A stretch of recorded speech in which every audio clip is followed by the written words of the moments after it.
Hey guys, I was going to tell you a story that, my sibling passed away. Well, I had some cousins that came up from different states and to the funeral.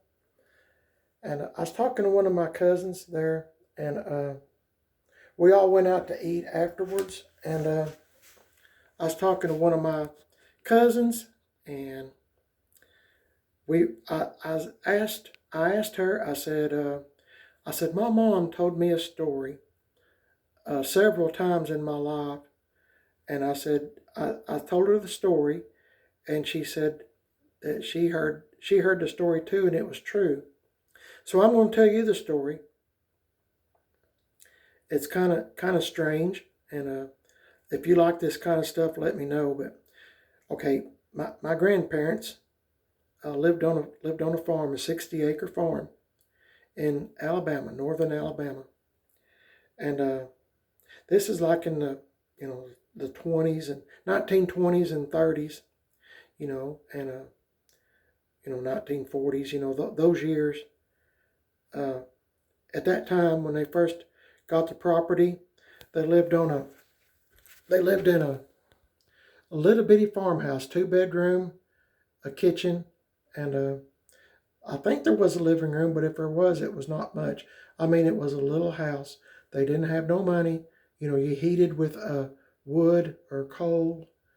And my grandparents worked every day, trying to grow a crop to make a living.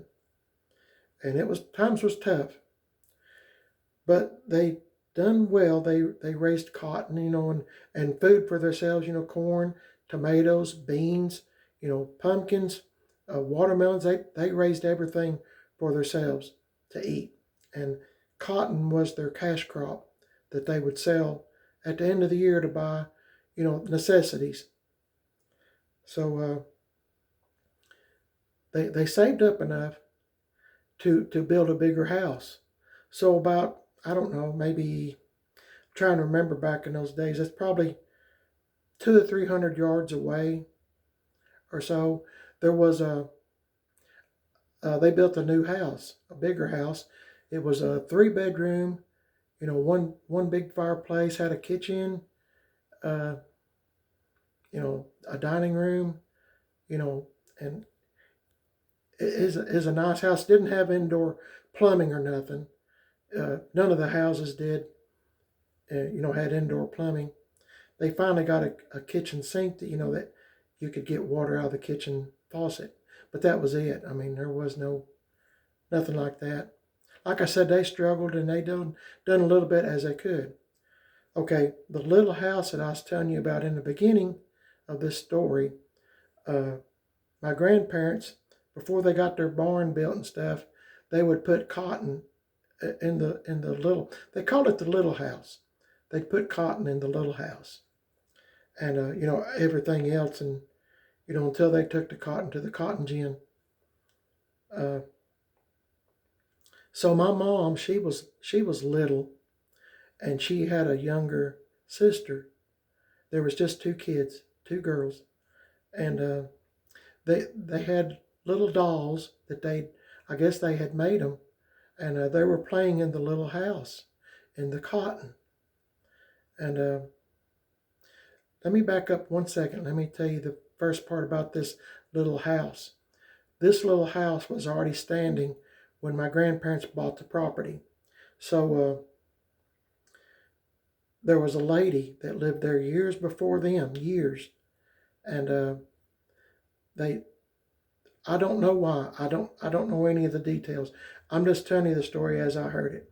The lady that lived in the house.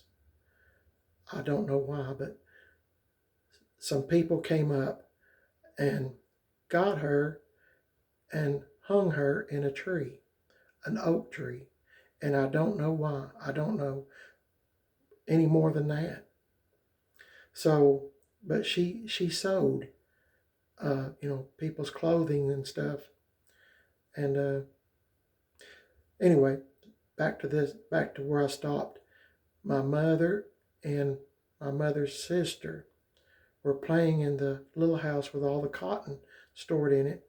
And my mother looked up and seen a lady with one of those sewing machines, that the pedal, goes back and forth, like a singer sewing machine.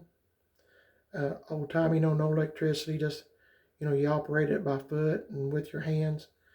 And she seen a lady sitting there amongst all that cotton sewing.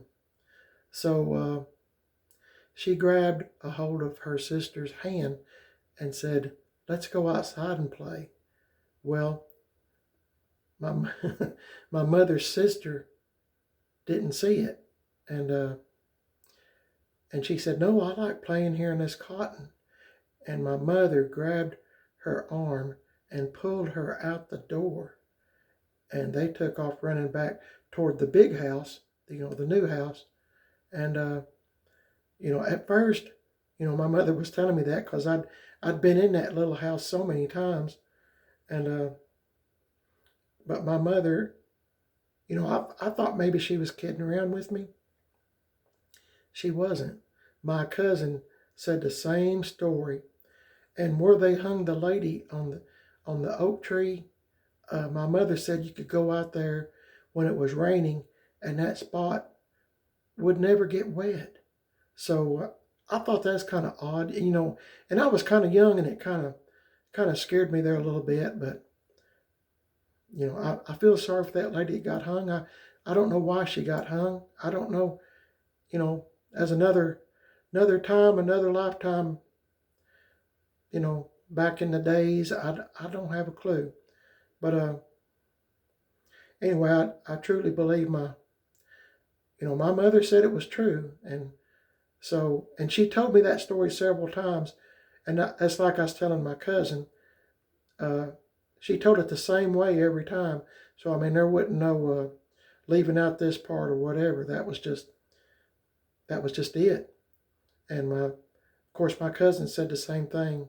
Said her mother told her the same story, and said that's what it was, or how it was, whatever you want to say.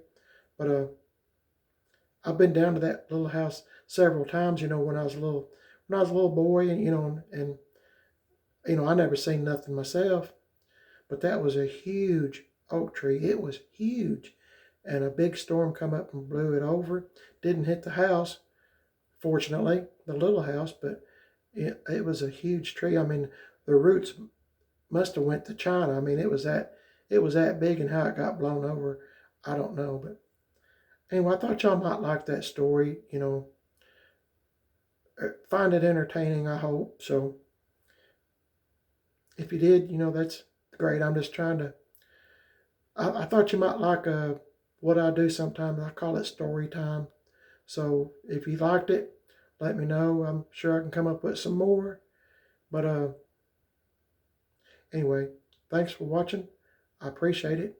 And you're watching Primer at his best. And I thank you for listening to me. And I hope this story made sense. I kind of jumped around a time or two, and I apologize, but I was just trying to make sure I got all the facts straight. So if you like this stuff, let me know. I'm sure I can come up with some more stories. And if not, that's okay too. Hey, God bless y'all. Thanks for watching. I'll catch y'all in the next one, okay? Y'all stay safe, and I'll see you in the next one. Bye.